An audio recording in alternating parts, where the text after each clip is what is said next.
शुक्लांबरधरं विष्णुं शशिवर्णं चतुर्भुजं प्रसन्नवदनं ध्यायेत् सर्वविघ्नोपशान्तये। गुरुर्ब्रह्मा गुरुर्विष्णुः गुरुर्देवो महेश्वरः गुरुः साक्षात् परब्रह्म तस्मै श्रीगुरवे नमः। व्यासाय विष्णुरूपाय व्यासरूपाय विष्णवे नमो वै ब्रह्मनिधये वासिष्ठाय नमो नमः। कूजन्तं राम रामेति मधुरं मधुराक्षरम् आरुह्य कविताशाखां वन्दे वाल्मीकिकोकिलम्। श्रुतिस्मृतिपुराणानाम् आलयं करुणालयं नमामि भगवत्पादशङ्करं लोकशङ्करं। वागर्धाविव सम्पृक्तौ वागर्धप्रतिपत्तये जगतः पितरौ वन्दे पार्वतीपरमेश्वरौ। सूक्तिं समग्रयितुन स्वयमेव लक्ष्मीः श्रीरङ्गराजमहिषीमधुरैकटाक्षैः वैदग्ध्यवर्णगुणगुम्भनगौरवैर्यां कण्डूलकर्णकुहराः कवयोधयन्ति। हैमोर्ध्वपुण्ड्रमजहन्मकुटं सुनासं मन्दस्मितं मकरकुण्डलचारुगण्डं बिम्बाधरं बहुलदीर्घकृपाकटाक्षं श्रीवेङ्कटेशमुखमात्मनिसन्निधत्तां मनोजवं मरुततुल्यवेगं जितेन्द्रियं बुद्धिमतां वरिष्ठं वातात्मजं वनरयूथमुख्यं श्रीरामदूतं शिरसा नमामि। आपदामपहर्तारं दातारं सर्वसम्पदां लोकाभिरामं श्रीरामं भूयो भूयो नमाम्यहम्। सिन्दूरारुणविग्रहां त्रिनयनां माणिक्यमौलिस्फुरत्तारानायकशेखरां स्मितमुखीम् आपीनवक्षोरुहां पाणिभ्याम् अलिपूर्णरत्नचषकं रक्तोत्पलं बिभ्रतीं सौम्यां रत्नघटस्थरक्तचरणां ध्यायेत्परेदम्बिकाम्। हरि ओम। పరమేశ్వర స్వరూపమైన సభకి నమస్కారం. ఇది ఉత్తరాయణ పుణ్యకాలం. దక్షిణాయనం పూర్తయి మనం ఉత్తరాయణంలోకి ప్రవేశించాం. ఈ ఉత్తరాయణ పుణ్యకాలంలో శివనామం ఒక్కసారి పలికిన వారు ఎవరైనా ఉన్నారా అని గమనిస్తారట.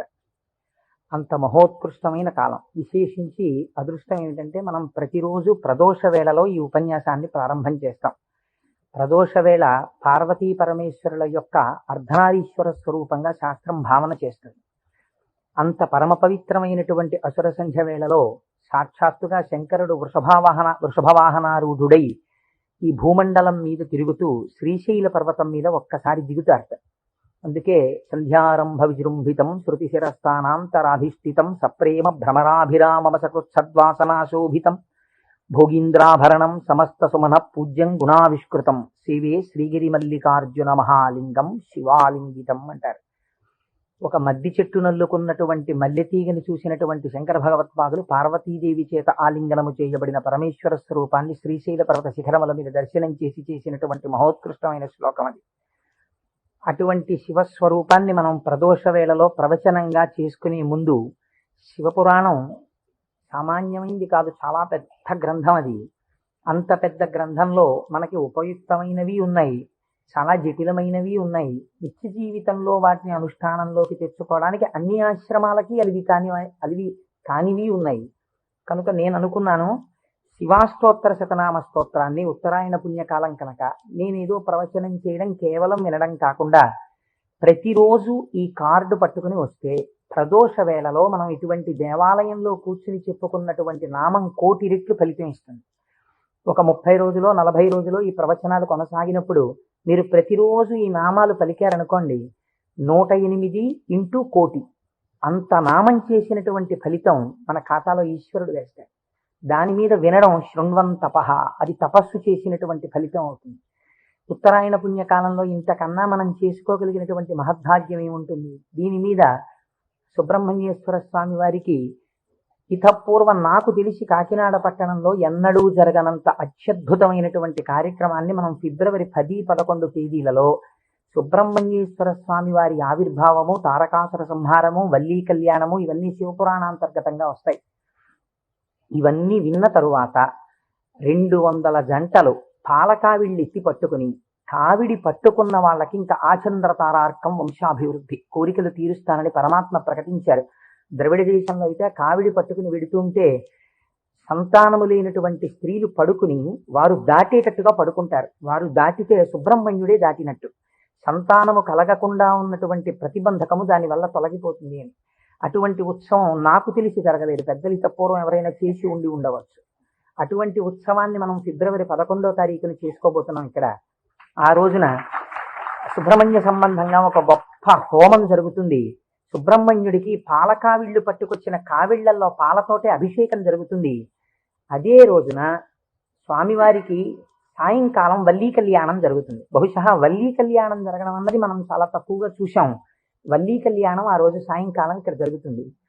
ఇది కాకుండా ఇంకా కొన్ని విశేష కార్యక్రమాలు ఇందులో మన జీవితాలు ధన్యమయ్యేటట్టుగా అనుసంధానం చేస్తాం. ఆయా ఘట్టాలు వచ్చినప్పుడు వాటిని మీకు ముందుగానే విజ్ఞాపన చేస్తాను.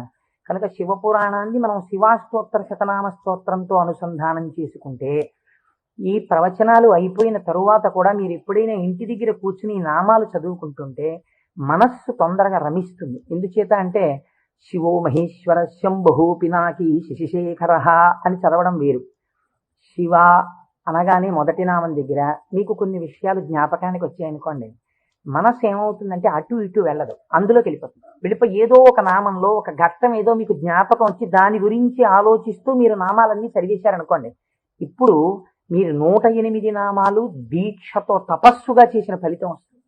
వాటి అర్థం తెలియకుండా చదువుతున్నారు అనుకోండి, మనస్సు చించలమై ఎక్కడికో వెడితే నామం చెప్పిన ఫలితం ఉంటుంది, కానీ మనస్సు లగ్నం కాదు.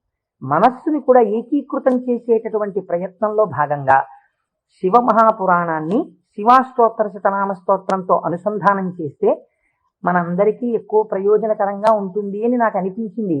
పైగా అందరూ చక్కగా ప్రదోష వేళలో శివనామం చెప్పేటటువంటి అదృష్టాన్ని పొందుతారనిపించింది. నేను అంటాను, మీరు కూడా అనండి. ఇది అయిన తర్వాత నేను ప్రవచనం ప్రారంభం చేస్తాను. ఇవాళే కాదు, ప్రతిరోజు. ఇవాళంటే కొద్దిగా మనకు ప్రారంభం కాబట్టి ఆలస్యం అయింది, రేపటి నుంచి అలా ఉండదు ఖచ్చితంగా. ఎందుకంటే ప్రదోష వేళలో ఈ నామాలు చదవాలి కాబట్టి 6:30 అయ్యేటప్పటికి నామాలు చదవడం ప్రారంభం చేసేస్తాం. ఎందుకంటే ప్రదోష వేళలో చదివినటువంటి దాని ఫలితం మీరు శివమహాపురాణంలో విందురు గాని దాని శక్తి ఎలా వెళ్ళిపోతుందో చూద్దురు గాని. ధ్యాన శ్లోకం చెప్పండి. ధవళవపుషమిందోర్ మండలే సన్నివిష్టం భుజగవలయహారం భస్మదిగ్ధాంగమీశం మృగయ పరశుపాణిం చారు చంద్రార్ధమౌళిం హృదయ కమల మధ్యే సంతతం చింతయామి. శివో మహేశ్వర శంభు పినాకీ శశిశేఖర వామదేవో విరూపాక్షః కపర్దీ నీలలోహితః శంకరః శూలపాణిశ్చ ఖట్వాంగీ విష్ణువల్లభః శిపి విష్ణోంబికానాథః. శశి విష్ణు కాదండి, అది పొరపాటు పడింది. శిపి విష్ణోంబికానాథః శ్రీకంఠో భక్తవత్సలః భవః సర్వస్త్రిలోకేశః సితికంఠః శివాప్రియః ఉగ్రకపాలీ కామారీ అంధకాసురసూదనః గంగాధరో లలాటాక్షః కాలకాలః కృపానిధిః భీమః పరశుహస్తశ్చ మృగపాణిర్జటాధరః కైలాసవాసీ కవచీ కఠోరస్త్రిపురాంతకః వృషాంకో వృషభారూఢో భస్మోద్ధూళిత విగ్రహః సామప్రియః సర్వమయః త్రైమూర్తిరనీశ్వరః సర్వజ్ఞ పరమాత్మా చ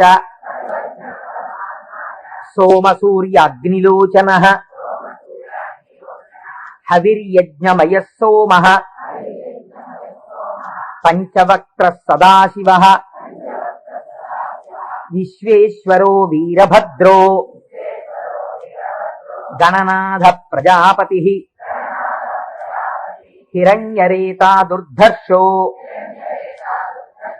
గిరీశో నగః భుజంగభూషణో భర్గో గిరిధన్వీ గిరిప్రియః కృత్తివాసాః పురారాతిః భగవాన్ ప్రమదాధిపః మృత్యుంజయ సూక్ష్మతను జగద్వ్యాపీ జగద్గురు వ్యోమకేశో మహాసేన జనకశ్చారు విక్రమ మహాసేన జనకశ్చారు విక్రమ రుద్రో భూతపతిస్థాణు అహిర్భూజ్ఞో దిగంబర అష్టమూర్తిరనేకాత్మ సాత్విక శుద్ధ విగ్రహ శాశ్వత ఖండ పరశు అజపాశ విమోచక మృఢ పశుపతిర్దేవో మహాదేవో వ్యయో హరి పూషదంతభిదవ్యగ్రో దక్షాధ్వర హరోహర భగనేత్రభిదవ్యక్త సహస్రాక్ష సహస్రపాత్ అపవర్గ ప్రదోనంత తారక పరమేశ్వర ఏవం శ్రీ శంభుదేవస్య నామ్నామస్తోత్తరం శతం శ్రీ శివాష్టోత్తర శతనామ స్తోత్రం సమాప్తం.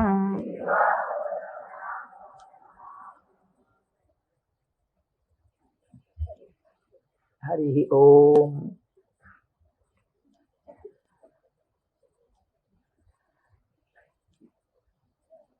శివ అన్న శబ్దమే చాలా గొప్పది.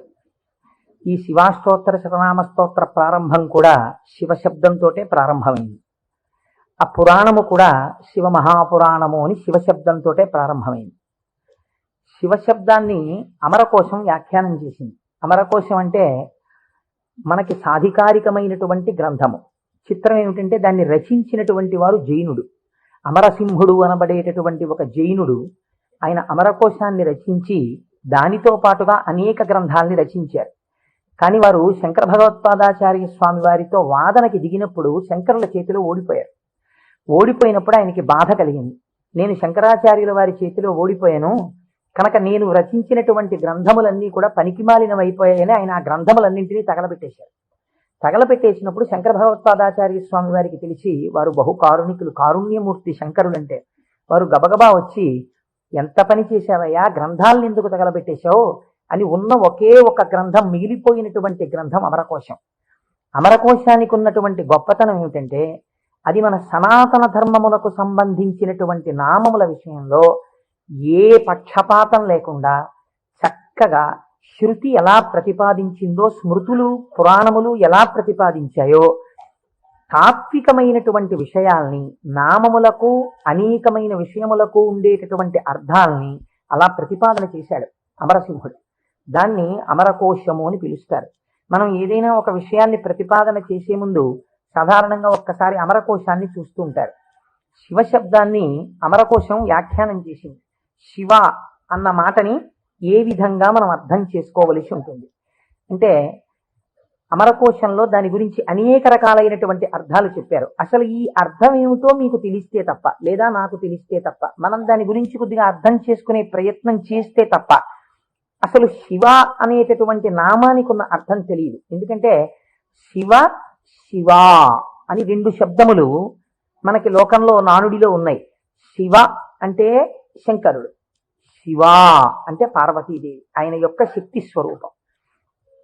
శివ అంటే అమరకోశం అంటుంది, శామ్యతి పరమానంద రూపత్వ నిర్వికారో భవతీతి శివ. నిర్వికారుడై, నిర్వికారుడు అంటే మనకి వికారములు ఉంటాయి. నేను తరచూ మీకు ప్రస్తావన చేస్తుంటాను, ఈ జగత్తులో ఉన్నటువంటి సమస్త ప్రాణులకు, సమస్త జీవులకు 6 వికారములు ఉంటాయి.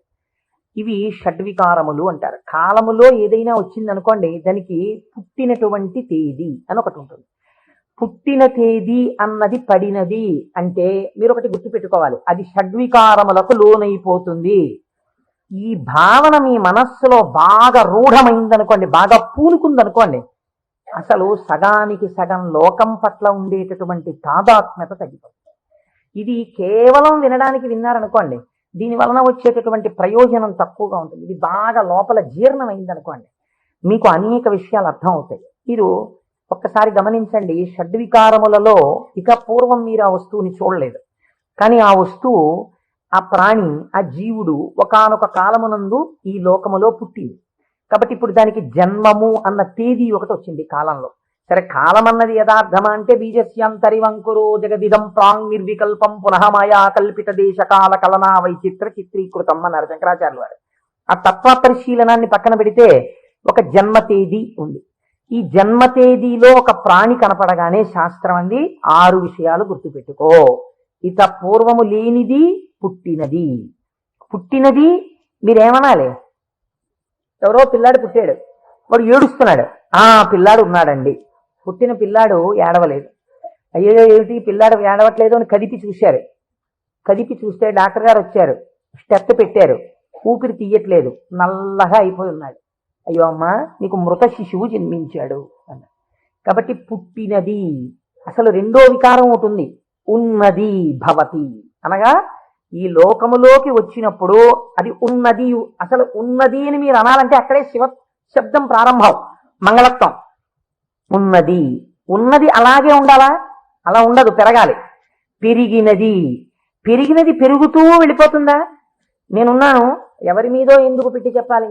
కోటేశ్వరరావు అనబడేటటువంటి ఈ శరీరం ఒక డేటు, ఈ డేట్ చెప్తే ఏమవుతుందంటే అదో పుట్టినరోజు కనుక చాలా మంది పాపం ఇచ్చేసి చాలా అలవాటు చేస్తున్నారు, భయం వేస్తుంది నాకు ఆ డేట్ చెప్పడానికి. ఏదో 14/7/1959కి ముందు ఈ శరీరం లేదు, 14/7/1959లో ఈ శరీరం వచ్చింది. కాబట్టి ఈ శరీరం వచ్చినది ఉన్నది, ఏడిచింది అమ్మ కడుపులోంచి వచ్చి. అలాగే ఉందా? మా అమ్మ కడుపులోంచి వచ్చినప్పుడు ఎలా ఉన్నానో అలా ఉన్నానా? పెరిగినది. అబ్బో, ఎంత ధ్వజస్తంభం అంత పెరిగిపోయింది ఈ శరీరం. పెరిగినది. ఇది ఇలా పెరుగుతూ ఉంటుందా? ఉండదు, తరిగినది. మీరు నన్ను ఒక 20 సంవత్సరాల తర్వాత చూశారనుకోండి, ఇది తరిగిపోతుంది. ఈ శరీరం వడిలిపోయి క్షీణించిపోవడం ప్రారంభమైపోతుంది. తరిగినది. తర్వాత ఆయనేనా ఈయన అనవలసి వస్తుంది, మార్పు చెందినది. బాగా క్షీణించిపోయి ఇప్పుడున్నంత శరీరం ఉండదు. అయ్య బాబోయ్, అప్పుడు ఎంత ఉండేవారండి మనిషి, ఆయన ఈయన అటుకంత అయిపోయారండి అంటాం. కాబట్టి మార్పు చెందినది, తరిగినది. ఇంకా కొంతకాలం అయిపోయిన తర్వాత నశించిపోయినది. ఇది శరీరం, అంత్యేష్టి సంస్కారం చేయబడిపోతుంది. కాబట్టి ఈ 6 వికారములు సమస్త ప్రాణులకు ఉండి తీరుతాయి. జన్మ తేదీ ఉన్నది, చిట్ట చివరి వికారములకు కూడా సమయం ఉన్నది. ఈ మధ్యలో ఈ 6 వికారములు నడుస్తుంటాయి. ఈ 6 వికారములన్నది లేనిది ఎవరైనా ఉన్నదా? ఉన్నది. అలా ఉన్నదేదో అదే శివ. అది కాలములో పుట్టలేదు, కాలములో పెరగలేదు, కాలములో ఉండలేదు, కాలములో తరగదు, కాలములో నశించదు. ఎవరి నుండి వచ్చినదో, ఎవరి ఎందు పెరిగినదో, ఎవరి ఎందు లయించిపోతున్నదో వాడు మాత్రం అలా ఉండిపోతున్నాడు. మేకలు వేయింజన్నను భాసురముగనొక్క కోతి పర్ణం పెట్టున్, ఆ కోతులు వేయింజన్నను కోకోయని కొంకినక్క కోయని కూర్చొని అంటారు జానపదులు. అందరూ వస్తారు, వెళ్ళిపోతాయి లోకాలన్నీ. చిట్ట చివరికి వెళ్ళిపోయిన లోకాలన్నీ ఎవరిలోకి వెళ్ళిపోయాయి? వాడు లయించిపోతాడా? వాడు లయించిపోడు. వాడిలోకి అన్ని వెళ్ళిపోయి వాడు ఉండిపోతున్నాడు. అలా ఉండిపోయిన వాడెవడు? వాడు పరబ్రహ్మము. వాడికి శాశ్వతుడు, వాడికి కదలిక లేదు. వాడు ముందున్నాడు, చివరా ఉన్నాడు. అలా ఉన్నవాడెవడో వాడు నిర్వికారుడు. వాడికి వికారములు లేవు. వాడికి వికారం లేదు కాబట్టి వాడు ఎలా ఉంటాడు? వాడి జుట్టు తెల్లబడదు కదండి, వాడికి ముసలితనం లేదు, కాలము లొంగదీయలేడు. కాబట్టి ఇప్పుడు వాడు నిత్య యవ్వనుడు. అందుకే శివుడి గురించి చెప్పినా, అమ్మవారి గురించి చెప్పినా మనం ఏం చెప్తామంటే నమశివాభ్యాం నవయవ్వనాభ్యాం అంటాం. ఈ శ్లోకం మా ముత్తాత గారు చెప్పారు, అప్పుడు నవయవ్వనులే వాళ్ళు. మా తాతగారు చెప్పారు, అప్పుడు నవయవ్వనులే వాళ్ళు. మా ముత్తాత గారు వెళ్ళిపోయారు, మా తాతగారు వెళ్ళిపోయారు, మా తండ్రి గారు చేశారు కొంతకాలం ఆ శ్లోకాలు, మా తండ్రి గారు వెళ్ళిపోయారు. ఇప్పుడు నేను చేస్తున్నాను. నేను చెప్పిన నమశివాభ్యాం నవయవ్వనాభ్యాం పరస్పరాశ్లిష్టవపుర్ధరాభ్యాం. అదేమిటంటే మా ముత్తాతగారు, తాతగారు, తండ్రి గారు, నేను 4 తరాలు మారిపోయా, ఇంకా నవయవ్వనాభ్యామేనా? ఆ శ్లోకం మార్చద్దా? వృద్ధాప్యం రాదా? రాదు. ఎందుకు రాదు? మీరు కాలమునకు వశులై కాలమునందు మార్పు మీకు వస్తుంది. కాల స్వరూపములో మీ యందు మార్పులు తెచ్చేవాడెవడున్నాడో వాడు మార్పునకు అతీతుడుగా సాక్షిగా ఉన్నాడు. కదిలే వస్తువుకి కదలని వస్తువు ఆధారమై ఉంటుంది. మీరు బాగా జ్ఞాపకం పెట్టుకోండి. కదిలే వస్తువుకి గడియారానికి ఉన్నటువంటి పెంజూలం ఊగాలనుకోండి, పెంజూలంని పట్టుకున్నటువంటి స్ప్రింగ్ ఊగకూడదు. స్ప్రింగ్ కూడా ఊగడం మొదలెట్టింది అనుకోండి, ఇంకేంటి, అలా ఊగదు. స్ప్రింగ్ నిలకడగా ఉంటుంది, పెంజూలం ఊగుతూ ఉంటుంది. ఒక కదిలే వస్తువుకి ఒక కదలని వస్తువు ఎప్పుడూ కూడా ఆధారమై ఉంటుంది. వికారములు కలిగిన జగత్తుకు ఏది వికారములకు అతీతమై ఉన్నదో అది ఆధారమై ఉన్నది. దాని యందే ఈ సమస్త జగత్తు పుట్టి పెరిగి లయించుచున్నది. అటువంటిదేదో అది వికారాతీత స్థితి కలిగినటువంటి పరబ్రహ్మము. దానిని నువ్వు ఒక నామవాచకంతో పిలవాలనుకుంటే శివ అని పిలవవచ్చు. కాబట్టి ఇప్పుడు శివశబ్దం ఎవరిని చెప్తోంది? పరబ్రహ్మాన్ని చెప్తోంది. ఇప్పుడు ఆయన ఎలా ఉంటారు? నిర్వికారమై నిరంజనమై. ఇదే కదండి శివకవచం మాట్లాడుతుంది పూర్వభాగంలో. ఆయన యొక్క స్థితిని ఆయన ఎలా నిర్వికారుడై ఉంటాడో చెప్తుంది. ఇటువంటి పరమాత్మ స్వరూపం మీ కన్నులకు కనపడుతుందా? వికారము పొందుతున్న జగత్తు మీకు కనపడుతుంది, కానీ వికారములు పొందుతున్నటువంటి జగత్తుకి తను ఆధారముగా ఉన్నవాడు మీకు కనపడతాడా? కనపడడు. ఈయనకి ఒక రూపం తీసుకొచ్చి చూస్తే ఎలా ఉంటాడు అంటే, అమరకోశంలో ఎంత అందంగా మాట్లాడాడో చూడండి. అమరసింహుడు పరమానంద రూపత్వ, ఆయన పరమానందమును పొందుతూ ఉంటాడు. ఎందుకని? మన అందరికీ సుఖ దుఃఖాలని ద్వంద్వాలు ఉంటాయి, ఎప్పుడూ ఆనందంతో ఉండం. ఆయనకి వికారాలు ఏమీ లేవు, అందుకని ఆయన ఎప్పుడూ పరమానందంతో ఉంటాడు. ఎక్కడుంది పరమానందం? బయట ఉన్న వస్తువుల వల్ల ఆనందం కాదు, లోపలే ఉంది ఆనందం. ఆ ఆనందంతో తన్మయాన్ని పొందుతూ ఉంటాడు.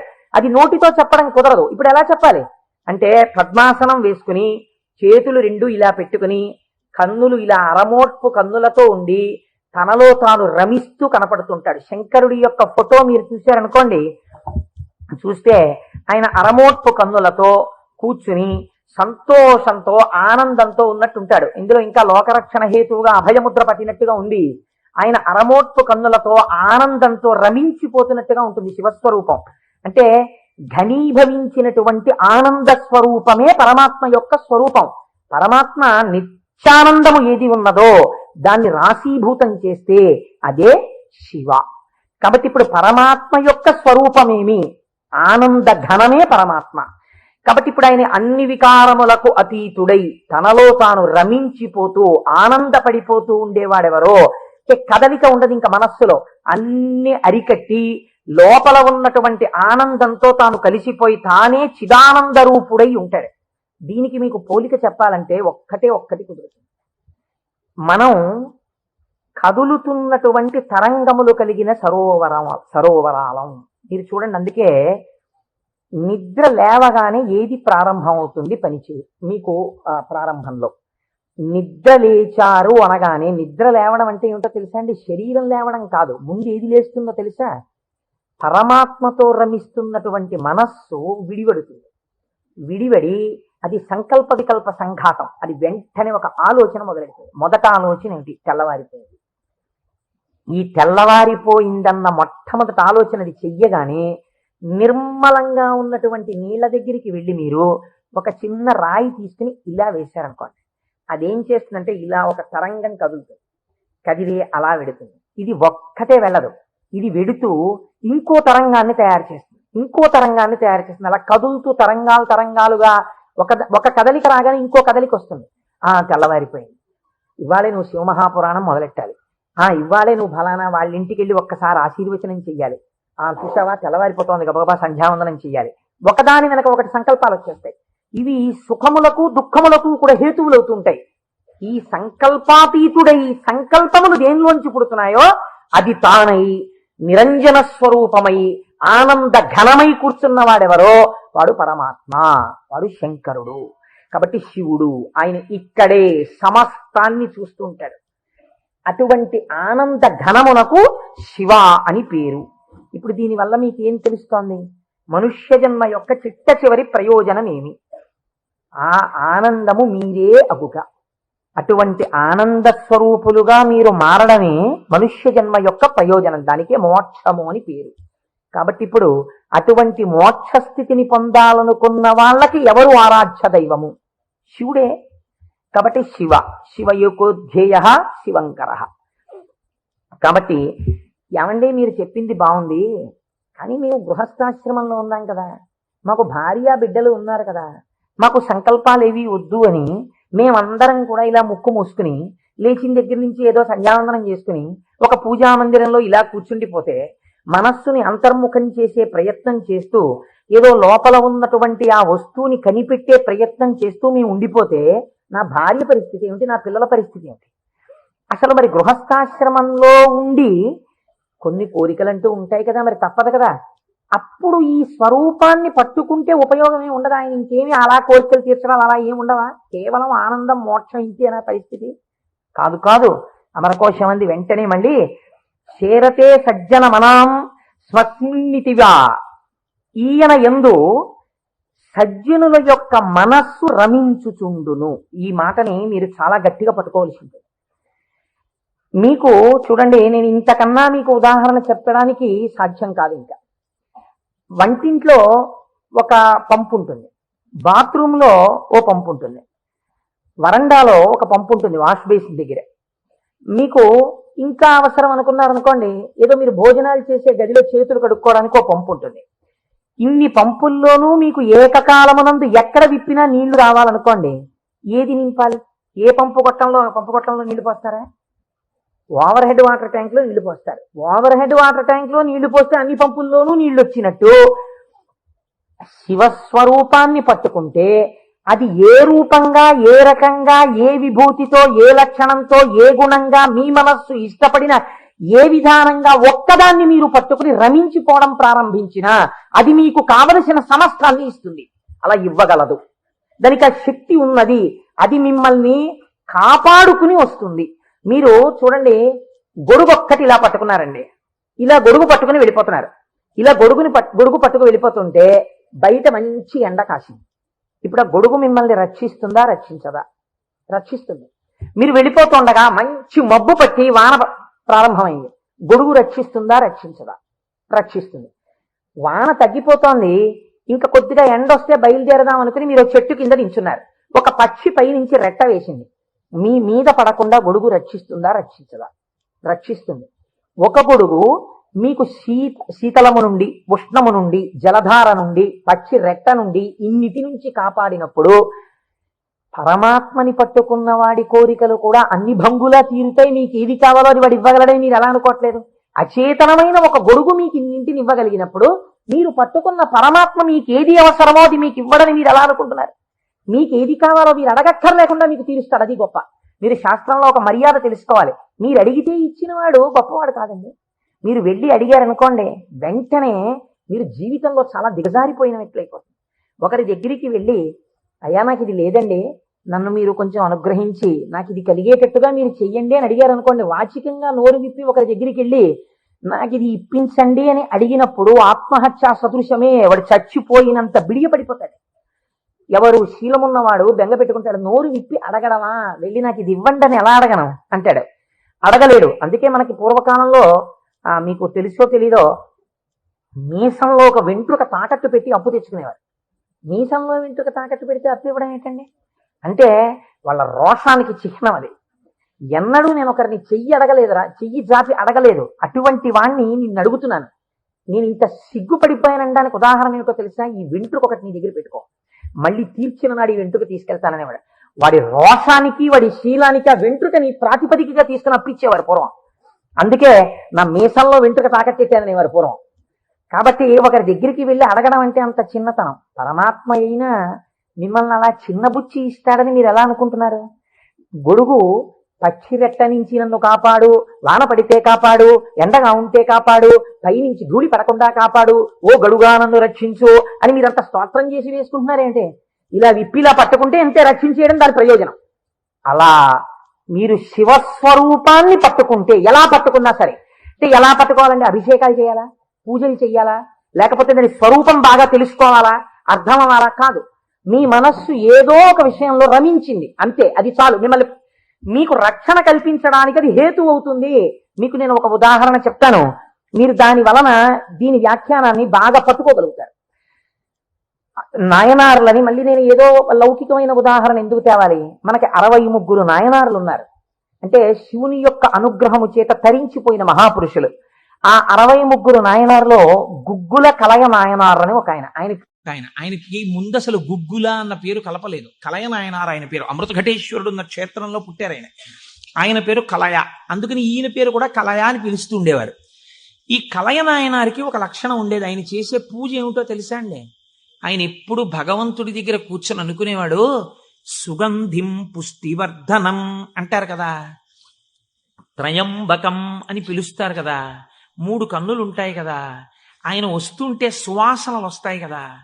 ఆనాడు మార్కండేయుడు శివలింగాన్ని గట్టిగా కౌగిలించుకుని చంద్రశేఖర చంద్రశేఖర చంద్రశేఖర పాహిమాం అని అంటుండగా యమధర్మరాజుని శిక్షించి మార్కండేయుడిని రక్షించడానికి శివలింగంలోంచి ఆవిర్భవించాడు కదా.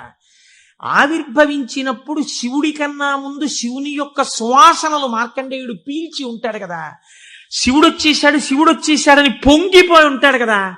ఎంతకీ రానిటువంటి రైలు వచ్చేస్తోందని అనౌన్స్ చేసినప్పుడు ఎంత ఆనందం పొందేస్తామో, ముందు అనౌన్స్మెంటు, తర్వాత రైలు ఇంజను కనపడగానే పొంగిపోయినట్టు సుగంధిం, ఆ సువాసనలు వస్తుంటే ఎంత పొంగిపోయి ఉంటాడు కదా మార్కండేయుడు. నా పూనిక ఫలించింది, వచ్చేసాడు పరమాత్మ, అదిగో శంకరుడు, అదిగో సుగంధిం, సువాసనలు వచ్చాయి అని ఆ చంద్రశేఖర చంద్రశేఖర అన్నది ఒక్కసారి ఆపేసి ఏడి శివుడిని ఆ సువాసనల వంకి ఇలా చూస్తూ నిలబడిపోయి ఉంటాడు కదా. కాబట్టి శివుడి యొక్క సువాసన అలా ఉంటుంది కదా అని పొంగిపోతూ నేను అలాంటి వాసన పీలుద్దామని, ఆయన మహాైశ్వర్యవంతుడు కలయనాయనార్. రోజు ఇంత గుగ్గిలం పట్టుకొచ్చి ఆ గుగ్గిలం వెలిగించి గుగ్గిలం ధూపం వేసేవాడు. ఆ ధూపం అంతా పూజ గదంతా నిండిపోతే అందులో కూర్చుని మార్కండేయుడు ఇలాగే వాసన పీల్చి ఉండి ఉంటాడు. ఆనాడు అర్జునుడు గబగబా వెళ్ళి తన గాంధీవం ఎత్తి కొడుతున్నప్పుడు శివుడి దగ్గరికి వెళ్ళినప్పుడు వాసనలు ఇలాగే వచ్చి ఉంటాయి అని ఆ వాసనలు పీలుస్తూ కళ్ళు మూసేసుకుని, ఇవే శంకరుడి శరీరంలోంచి వస్తున్న వాసనలు, ఇక్కడే శివుడున్నాడని రోమాంచితం అయిపోయి పరవశించిపోతూ సమాధి స్థితిలోకి వెళ్ళిపోయి అలా ఉండిపోతుండేవాడు ఆయన. మీరు చూడండి, భగవంతుణ్ణి పట్టుకోవాలనుకున్నవాడు, ఏమంటే మాకు పూజ కుదరట్లేదండి, మాకు ఈ స్తోత్రం రావట్లేదండి అంటాం మనం. మన బతుకంతా ఎక్కడ ఆగిపోతుందంటే దీపంలో 2 ఒత్తులు వేయాలా, 1 ఒత్తి వేయాలా. నిజంగా తరించిపోయిన వాళ్ళు తరించిపోవడానికి ఎన్ని మార్గాలు వెతుక్కున్నారో చూడండి. ఆయన సువాసనలు పీలుస్తూ రమించిపోయాడు. శంకరుడు చూశాడు, వీడు రోజు గుగ్గిలం పట్టుకొచ్చి వేసి ఇన్ని రకాల దర్శనాలు చేసేస్తున్నాడు రా, గుగ్గిలం పొగ అడ్డం పెట్టుకుని. ఎంత చిత్రం రా ఇది, గుగ్గిలం పొగకి వీడు సమాధిలోకి వెళ్ళిపోతున్నాడు. అసలు ఈ గుగ్గిలం కొనలేని స్థితి తెస్తే ఏం చేస్తాడో చూద్దాం అనుకున్నాడు. ఐశ్వర్యం అంతా క్షీణింపచేశాడు. ఆయనకి మనస్సు శివుడి మించి పోలేదు. ఎలాగో అలా నానా కష్టాలు పడి ఇంత గుగ్గిలం తెచ్చి శంకరుడికి వేసి ఆ వాసన పీల్చేటప్పటికి సమాధిలోకి వెళ్ళిపోయాడు. ఇంక ఏముంది, మనస్సు అలవాటు పడిపోయి ఇంత పొగొచ్చేటప్పటికి అంతే సమాధిలోకి వెళ్ళిపోతాడు. ఎంత తేలికండి. అగరత్తు వెలిగించకుండా ఉంటాం కదా, అగరత్తు వెలిగిస్తే గుగ్గిలం అయినా సమాధిలోకి వెళ్ళిపోతాడు అంతే. ఈ స్థితి చూసి శంకరుడు భార్యాబిడ్డలు తినడానికి కూడా అన్నం మెతుకు లేకుండా చేశాడు. చూద్దాం ఏం చేస్తాడు. భార్యాబిడ్డలు పస్తులున్నారు. అన్నమో రామచంద్ర అని ఆ భార్య మహాపతివ్రత. ఆవిడ తన మెడలో ఉన్నటువంటి మంగళసూత్రాన్ని తీసి నాయనారికి ఇచ్చి, అయ్యా మీరిది పట్టుకెళ్ళి వెలకట్టి అమ్మించి డబ్బు పట్టుకుని రండి, దాంతో మనం కొన్నాళ్ళు భోజనం చేద్దామని. తప్పకుండా తీసుకొస్తానని ఆ మంగళసూత్రాలు చేతిలో పట్టుకుని శివ శివ శివ శివ అని సంతోషపడిపోతూ వెళ్ళిపోతున్నాడు. శంకరుడు ఒక పెద్ద బండిలో గుగ్గిలం బస్తాలు వేసుకుని ఎదురొచ్చాడు.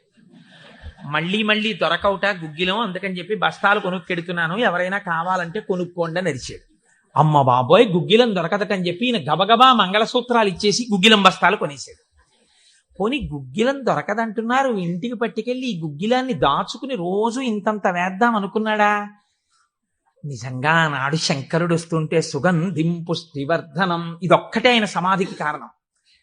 ఇంత గుగ్గిలం వెలిగించి మధ్యలో కూర్చుంటే అసలు నిజంగా శంకరుడు విరాట్ రూపంతో వచ్చేసినట్టు ఉండదు. కాబట్టి ఈ గుగ్గిలం అంతా వెలిగించేస్తానన్నాడు. ఇంట్లో వెలిగించేస్తే బాగుండదు, పొగలు వచ్చేస్తాయి. ఓ గుళ్ళోకి పట్టుకెళ్ళి వెలిగించేస్తే బాగుంటుందని ఈ గుగ్గిలం అంతా వేసుకుని ఓ గుడికి పట్టుకెళ్ళి ఈ గుగ్గిలం అంతా వెలిగించేసి దాని మధ్యలో కూర్చొని సమాధిని పొందేసి, కడుపులో ప్రేగులు నకనకలాడిపోతున్నాయి, తెలియదు, ఆకలి తెలియదు, శరీరం నీరస పడిపోయింది, శరీరం అంతా నొప్పులు పెట్టేస్తోంది, తెలియదు, ఇంట్లో భార్య బిడ్డలు శోషించి పడిపోయే స్థితి వచ్చింది, తెలియదు. ఆ పొగ మధ్యలో సమాధి స్థితిని పొందాడు. ఇప్పుడు నా భాషలో చెప్పాలంటే భగవంతుడు ఓడిపోయాడు. పరీక్ష పెట్టగలడా ఇహ?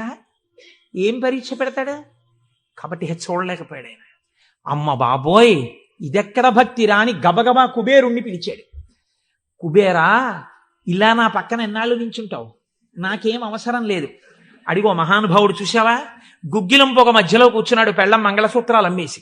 వెంటనే వెళ్ళి ఆయన ఇంటిని బ్రహ్మాండమైనటువంటి అంతఃపురంగా మార్చేయి, భార్యకి బిడ్డలకి భూమండలంలో లేనంత ఐశ్వర్యాన్ని ఇచ్చేయి, ముందు ఉత్తరక్షణం వాళ్ళకి షడ్రసోపేతమైన భోజనం పెట్టు అనేటప్పటికి వాళ్ళ ఇల్లు మారిపోయింది. షడ్రసోపేతమైన భోజనం వచ్చింది. అయ్యో భర్త గారు ఎక్కడికి వెళ్ళారో అనుకుంటోంది ఆవిడ. అశరీరవాణి వినపడింది.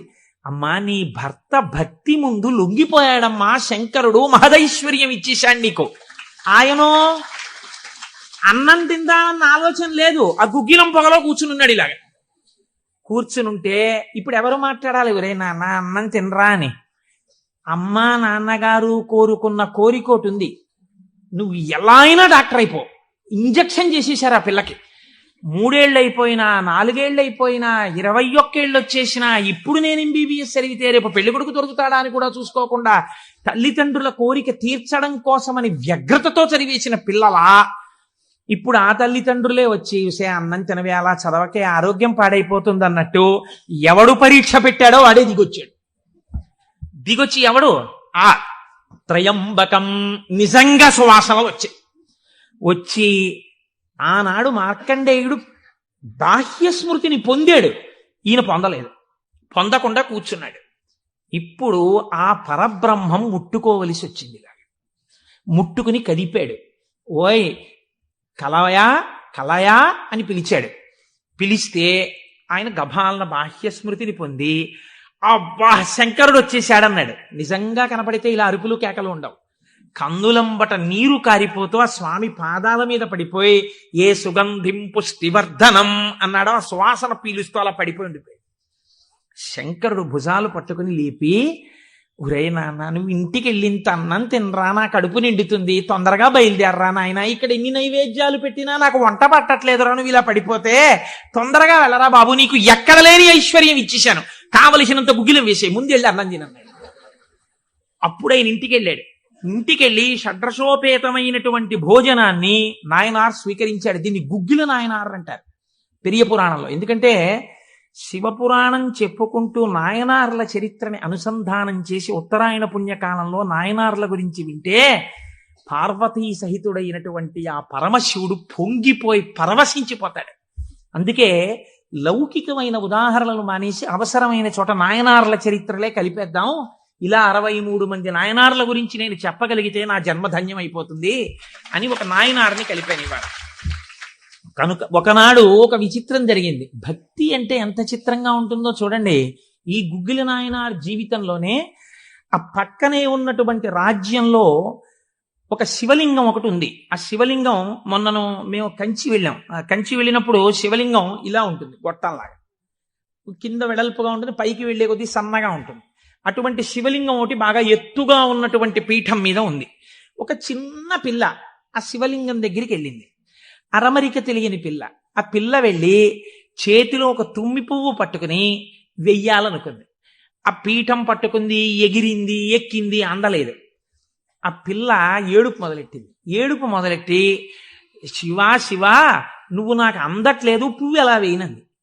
శంకరుడు ఆ భక్తికి పరవశించిపోయాడు. ఇది భగవంతుడు దేనికి కట్టుబడతాడు? ఆ భక్తికి కట్టుబడతాడు. వెంటనే ఇలా ఉన్న శివలింగం ఇలా వంగిపోతే ఆ పిల్లకేం తెలుసు? శివలింగం వంగిపోయింది నా కోసం అన్నది. చిన్నపిల్ల పొంగిపోయి తప్పట్లు కొట్టేసి కాసేపు ఆడేసి 2 పువ్వులు వేసేసి వెళ్ళిపోయింది ఆ పిల్ల. మరునాడు యథాలాపంగా అనేక శివలింగాలు ఉంటుంటాయి కదా గుళ్ళో. ఈ శివలింగం వంగడంలో లోపలున్న శివలింగం కూడా వంగిపోయింది. అర్చక స్వామి చూసి భయపడిపోయాడు. ఇదేమిటి శివలింగం ఇలా వంగిపోయిందని మహారాజుకు తెలిసింది. ఇది ఏదో అరిష్టం జరుగుతుంది, శివలింగం వంగింది ఏమిటని భయపడ్డారు. ఈ శివలింగానికి వంపు దిద్దిలా పైకి తీయాలి. వాళ్ళకి ఉన్న తెలివితేటలు ఏమిటంటే ఈ వంగిపోయినటువంటి శివలింగానికి పెద్ద పెద్ద ఇనప గొలుసులేసి ఏనుగులకు కట్టి లాగించారు. ఇన్ని ఏనుగులు ఇనపగులు, ఇవన్నీ నేను పుక్కిట పురాణాలు నా సొంతంగా చెప్తున్నాను అనుకుంటున్నారా? ఈ దేవాలయాలు ఉన్నాయి ఇప్పటికీ. నా జీవితంలో ఈశ్వరుడు అనుగ్రహిస్తే ఎప్పటికైనా ఈ 63 నాయనార్ల శివాలయాలు దర్శనం చేయాలని నా కోరిక. ఈ వంగిపోయిన శివలింగాన్ని ఇనప గొలుసులో పెట్టి ఏనుగులు లాగుతుంటే గొలుసులు తెగిపోయాయి. శివలింగం వంపు దిద్దబడలేదు. ఇది ఎవరో గుగ్గిల్ నాయనారికి చెప్పారు. శివలింగం వంగిందిట, ఇనప గొలుసులేసి లాగుతున్నారట, లాగుతుంటే గొలుసులు తెగిపోతున్నాయిట. ఆయన ఎంత బాధపడిపోయి కింద పడి ఏడిచి దొల్లేశాడు. శంకరా, మీ కంఠానికి ఇనప గొలుసులేసి ఏనుగులతో లాగారా? ఎంత ఒరిసిపోయిందో ఆ కంఠమని. అంతే, విన్న చోటు నుంచే పరిగెత్తి పారిపోయాడు పక్క రాజ్యానికి.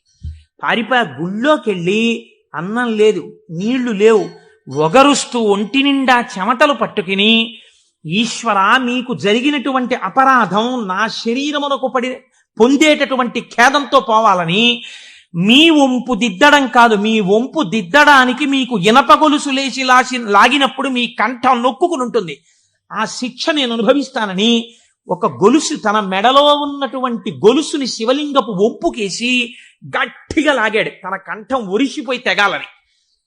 తన కంఠం తెగలేదు, శివలింగం వంపు ఇలా పైకి లేచిపోయింది. ఆ వంపు దిద్దినటువంటి వాడు గుగ్గిల నాయన. ఇప్పుడు మీరు నాకు చెప్పండి, బ్రతికున్న నాళ్ళు గుగ్గిల నాయనారు ఏం చేశాడు డబ్బు సంపాదించడానికంటే ఎవ్వరికీ తెలియదు. ఇంట్లో పర్సులోంచి 10 రూపాయలు తీస్తే 1000 రూపాయలు మళ్ళీ ఇంకో రూపంలో వచ్చేస్తుండేవి. అంత చిత్రంగా ఆయన మహదైశ్వర్య సంపన్నుడై, అందుకే అంటారు శాస్త్రంలో, ఐశ్వర్యము కావాలన్నవాడు శివారాధన చెయ్యాలి. శివారాధన అపారమైన ఐశ్వర్య హేతువు. అందున దక్షారామం లాంటిదైతే గొప్ప భోగస్థానం కూడా. అంత ఐశ్వర్యంతో జీవిస్తూ శివభక్తిని విడిచిపెట్టలేదు. శివభక్తితో ఐశ్వర్యంలో ఉన్నాడు. అంత్యమునందు తేలికగా శరీరం విడివడి హాయిగా పరమశివుని యొక్క పాదములలో కలిసిపోయాడు. ఇప్పుడు మీరు చెప్పండి, అమరకోశంలో మహానుభావుడు అమరసింహుడు శివశబ్దానికి సజ్జనుల యొక్క మనస్సు రమించేటటువంటి స్వరూపము కలిగిన వాడు అని శివశబ్దానికి అర్థం చెప్పడంలో ఎంత గంభీరమైన అర్థం ఉందో మీరు చూడండి. శివశబ్దము సజ్జనుల యొక్క మనసు రమించు స్థానము. ఎలా రమిస్తుంది, దేనివల్ల? దానికి ఈ కారణం ఆ కారణం అని చెప్పడం కుదరదు. మీకు మనస్సుంటే, భక్తి ఉంటే ఒక్క కారణం చాలు. ఏదో ఒక కారణంతో శివుని యందు మనసు రమిస్తే వాడికి సమస్తమైనటువంటి ఐశ్వర్యము కలుగుతుంది. ఇహము నుండి పరము వరకు, మోక్షము వరకు పొందగలడు. కాబట్టి అటువంటి స్థితిని ఇయ్యగలిగినది. 3వ నిర్వచనంలో అంటారు, చేతే సజ్జన మనస్వితివా. సాధువుల యొక్క మనస్సు యందు తానుండువాడు. ఇప్పటి వరకు సాధువులు తమ మనస్సు శివుని యందు పెట్టారు. ఇప్పుడే స్థితి కెడతట.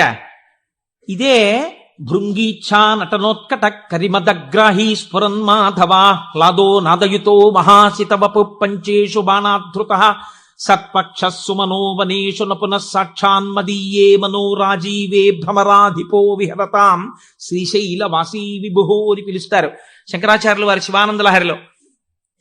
లోపల ఉండేటటువంటి హృదయ పద్మము పరిశుద్ధముగా భక్తి అన్న తేనెతో నిండి ఉంటే 2 గండు తుమ్మెదలు వస్తాయి. పార్వతీ పరమేశ్వరులనే గండు తుమ్మెదలు వచ్చి విహరిస్తుంటే అక్కడ తేనె కోసం.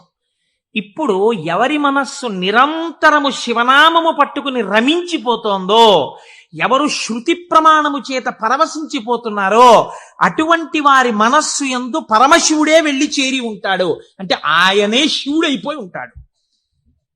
ఇది నోటితో చెప్తే చాలా మంది అందుకుని ఉంటారు, కానీ నేను దీనికి కూడా ఒక ఉదాహరణ ఇచ్చే ప్రయత్నం చేస్తాను. చంద్రశేఖర పరమాచార్య స్వామి వారికి నడిచే దేవుడు అని పేరు.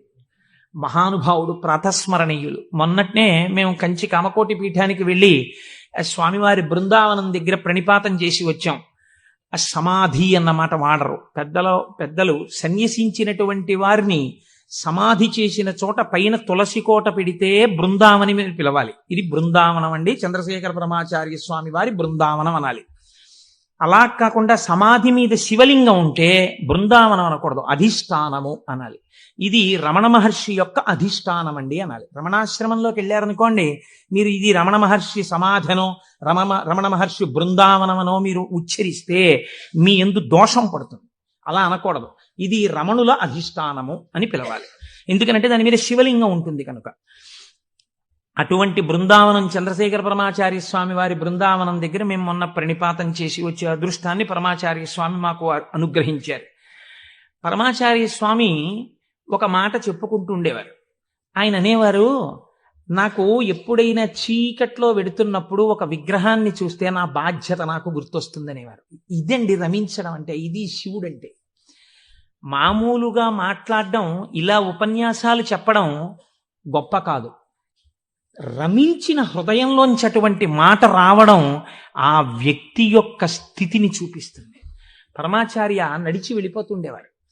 తెల్లవారుజామున 3 గంటలకి వారు నడిచి వెళ్ళిపోతున్నారు. ఒకసారి నడిచి వెళ్ళిపోతుంటే ఒక ఊరి మధ్యలో ఒక కోటు వేసుకున్నటువంటి ఒక వ్యక్తి, వాడెవరో ఒక రాజకీయ నాయకుడు, ఆయన యొక్క శిలా ప్రతిమ ఒకటి ఉంది. పరమాచార్య నిలబడి ఒక నవ్వు నవ్వారు. పరమాచార్య నవ్వారంటే దానిలో ఏదో అర్థం ఉంటుంది. ఆయనతో ఆనాడు అంతేవాసులై దగ్గరగా నడిచినటువంటి శిష్యులున్నారే, వారు అదృష్టవంతులు కనుక వారు దగ్గరగా వెళ్ళి నిలబడ్డారు. ఎందుకు నవ్వారు అని అడగరు కదా. వారు నవ్వి అన్నారు, దీన్ని చూస్తే నాకేం జ్ఞాపకం వస్తోందో తెలుసా, నా బాధ్యత జ్ఞాపకానికి వస్తోంది అన్నారు. అదేమిటండి, ఆ విగ్రహానికి మీకు సంబంధం ఏమిటి అనుకున్నారు విన్నవాళ్ళు. ఆయన అన్నారు, ఈ విగ్రహంలో ఉన్న వ్యక్తి తెల్లవారుజామున 3 గంటలకి ఇలాగే కోటేసుకుని నిలబడి ఉండేవాడా అని అడిగారు. అప్పుడు 3 కదా అయింది టైము. తెల్లవారుజామున 3 గంటలకి ఆ విగ్రహంలో ఉన్న వ్యక్తి ఎవరు ఉన్నాడో ఆయన అలా కోటేసుకుని నిలబడ్డ కదా. లేకపోతే బహుశः ఇప్పుడు మనం 3ంటికి చూసాం, ఈయన రాత్రి 1 గంటకు కూడా ఇలాగే కోటేసుకుని ఉండుంటాడు. అంటే రాత్రి 1 గంటకు కూడా ఈయన బతికున్న రోజుల్లో కోటేసుకుని ఉన్నాడా? లేడు. కానీ కోటేసుకున్నటువంటి వ్యక్తిని అందరూ చూశారు బయట. ఆయన బయటకు వచ్చినప్పుడు ఎక్కువగా కోటుతో బయటకు వచ్చేవాడు. కాబట్టి ఇప్పుడు ఆయన్ని చూడగానే రాత్రి చూసినా, పగలు చూసినా, ఉదయం చూసినా, సంధ్యవేళ చూసినా ఆయన జీవితంలో సాధించిన విషయాలు జ్ఞాపకానికి వచ్చి, అందుకు ఆయనకి ఇటువంటి శిలాస్తూపం పెట్టారు అని జ్ఞాపకానికి వస్తుంది. నేనెవరో తెలుసా? పరమాచార్య చెప్పిన మాట. నేను కూడా ఇలా దండం పట్టుకుని కమండలం పట్టుకుని నడిచి వెళ్ళిపోతుంటే భారతదేశమునకు 4 చెరగుల మళ్లీ అవైదికమైన మతములు ప్రవేశించకుండా 4 పీఠములు పెట్టి చంద్రమౌళీశ్వరారాధన ఏర్పాటు చేసినటువంటి మహాపురుషుడైన శంకరాచార్య స్వామి వారి ప్రతిబింబంగా ఆ శిల తన జీవితాన్ని జ్ఞాపకం చేస్తే, శంకరులని జ్ఞాపకం చేసి నడువడిని నేర్పడానికి ఈ రూపంతో మేం తిరుగుతున్నాం. మా నడువడి ఎంత జాగ్రత్తగా ఉండాలో చూడండి అని పరమాచార్య ఆ స్తూపాన్ని చూసి చెప్పుకున్నారు. ఎంత భక్తో చూడండి నిజంగా వారిది. వారు ఒకనాడు శ్రీశైలం వెళ్ళారు. వెళ్ళినప్పుడు హటకేశ్వరంలో శంకరాచార్య స్వామి వారు తపస్సు చేసినటువంటి ప్రదేశం ఉంది. వారు ఆ హటకేశ్వరం దగ్గరికి వెడుతూ ఆ తపస్సు చేసిన ప్రదేశం దగ్గరికి ఒక సంస్కృత పండితుడిని పిలిచి వారు సంస్కృతంలోనే మాట్లాడుతూ ఉండేవారు. ఆయన అన్నారు, చాలా కాలం మఠాన్ని నిర్వహించాను. 13 సంవత్సరాల ప్రాయంలో సన్యసించారు మహానుభావుడు. చాలా కాలం మఠాన్ని నిర్వహించాను. ఉత్తర పీఠాధిపతిని నిర్వహించాను. జయేంద్ర సరస్వతి స్వామి వారిని ఉత్తర పీఠాధిపతిని చేశాను. ఆయనకి కావలసినటువంటి పరిణితి ఏర్పాటు చేశాను. నాతో పాటు ఎన్నో ప్రదేశాలకి తీసుకెళ్లాను. మఠ నిర్వహణ యందు ఆయనకి కావలసినటువంటి శక్తియుక్తులను గరపాను. ఇంకా ఎంతకాలం ఆ మఠ నిర్వహణ చేస్తూ ఉండను? శంకర భగవత్పాదాచార్య స్వామి ఏ హటకేశ్వరంలో తపస్సు చేశారో నేను ఇంకిక్కడ ఉండిపోయి ఈ హటకేశ్వరంలోనే తపస్సు చేస్తూ ఉండిపోతాను. చాలు, జయేంద్ర సరస్వతి చూస్తారు మిగిలినటువంటి మఠ వ్యవహారాలన్నీ అన్నారు. పరమాచార్య నోటి వెంట ఒకసారి ఒక మాట వస్తే వెనక్కి తిప్పడం అంత తేలిక? ఆనాడు వారు హటకేశ్వరంలో ఉండిపోకుండా ఎంత మందో వెళ్ళి బతిమాలితే వారు మన ఆంధ్రదేశానికి వచ్చి పర్యటన చేశారు. ఆ సమయంలో చూడండి, ఎంత మఠాధిపత్యం ఉన్నా, శంకరాచార్య స్వామి వారి పరంపరాగతమైనటువంటి పీఠానికి ఆధిపత్యంలో ఉన్నా, ఇలా అడుగేస్తే జగద్గురు చంద్రశేఖర పరమాచార్య స్వామి వస్తున్నారని రోడ్లకి ఇరుపక్కల కొన్ని వేల మంది నిలబడి నమస్కారాలు చేసి నీరాజనాలు ఇచ్చినా వారికి దానికన్నా హటకేశ్వరంలో కూర్చుని శ్రీశైల మల్లికార్జునుడి గురించి తపస్సు చేసుకోవడం, జపం చేసుకోవడం ఇష్టంగా అనిపించింది. అంటే ఎన్ని ఉన్నా మనస్సు ఏది కోరింది? ఆ శివుణ్ణి కోరింది. గురువులైన శంకరాచార్యుల వారిని కోరింది. అలా కోరింది కాబట్టే ఈనాటికి వారు నడిచే దేవుడయ్యారు. అందుకే ఈ శివమహాపురాణం చిట్ట చివర్లో బహుశః ఆంధ్రదేశంలోనే కని విని ఎరుగని రీతిలో పార్వతీ కళ్యాణం మనం చెయ్యబోతున్నాం కాకినాడ పట్టణంలో. కాకినాడ పట్టణం సువర్ణాక్షరాలతో లిఖింపబడిందండి. మనం అందరం కలిసి ఇక్కడి నుంచి కొన్ని వేల కార్డులు పోస్ట్ చేశాం తరిగొండ వెంగమాంబ గారి గురించి. అది తిరుమల తిరుపతి దేవస్థానంలో నిస్సందేహంగా కదలిక తీసుకొచ్చింది. కె విశ్వనాథ్ గారిని పిలిచి సదస్సు నిర్వహించి నాకు పేపర్ కటింగ్స్ వచ్చాయి తిరుపతి నుంచి. తరిగొండ వెంగమాంబ గారి బృందావనాన్ని సందర్శనీయ స్థలంగా తిరుమల తిరుపతి దేవస్థానం మార్చబోతోంది.